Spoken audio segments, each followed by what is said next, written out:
All right, it's my day number 2 in Tour of America Dairyland, and today we are in Hartland, Wisconsin for another 4-corner crit, roughly.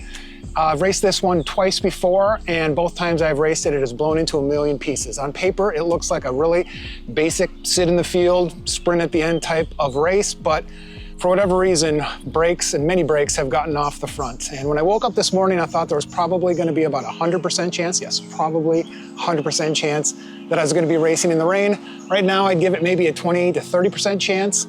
That being said, I'm wearing old shoes. I've got my B bike, older helmet, because after going down in the rain last year in Chicago, I realized just how expensive that can be. So that being said, I've still brought an older bike or a B bike. I built up this aluminum bike last week. It is a 2024 Allez Sprint. A little bit heavier than my tarmac, but super stiff, and the geometry is exactly the same. So I have kind of a mixed mash of rival and force on this bike. So, you know, if it goes down, it's not the end of the world. I left my A bike at home. Kind of like if you bring in an umbrella to an event, it's not gonna rain. If you bring your B bike to a race, hopefully that rain will hold off.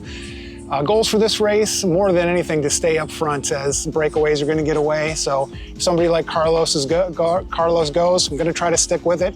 If not, it wasn't my race to begin with. Second one is obviously to be safe. If it does start raining, really keep that in mind.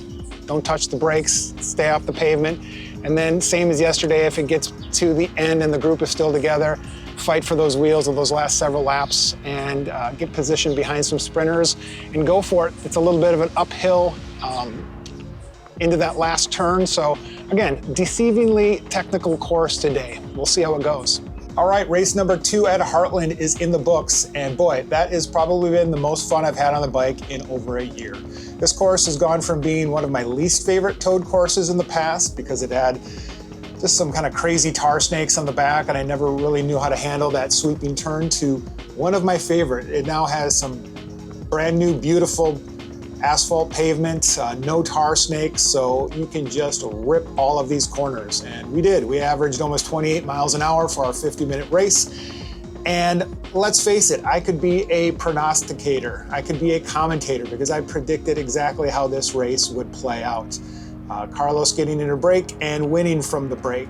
And during the first 30 minutes, I did absolutely everything that I could do as a solo rider to follow the brakes. I wasn't going to initiate a break on my own, which in retrospect might have been a smart idea, but followed Miles Billings trying to go up the road. We got on David Richter's wheel for a while, and then yes, shadowing Carlos those first 30 minutes. But then at about minute 32, I was sitting maybe 15th wheel on the outside, and Carlos went on the inside between turns 1 and 2. And once I got around turn 2, they'd already had about 25, 30, 40 meters on the group. And if you've raced, you know that split-second decision, you think, oh, can I get up there? Can I jump up there? Should I burn a match to get into that break?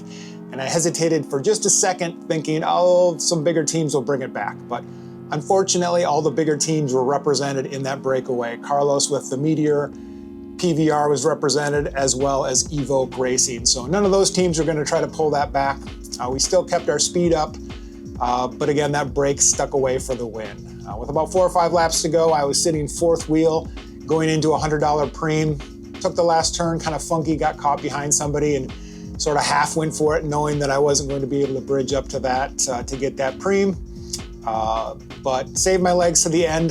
The last lap was super fun and dynamic. Got a little argy-bargy there, but that is racing for sure. A lot of movement between turns 2 and 3.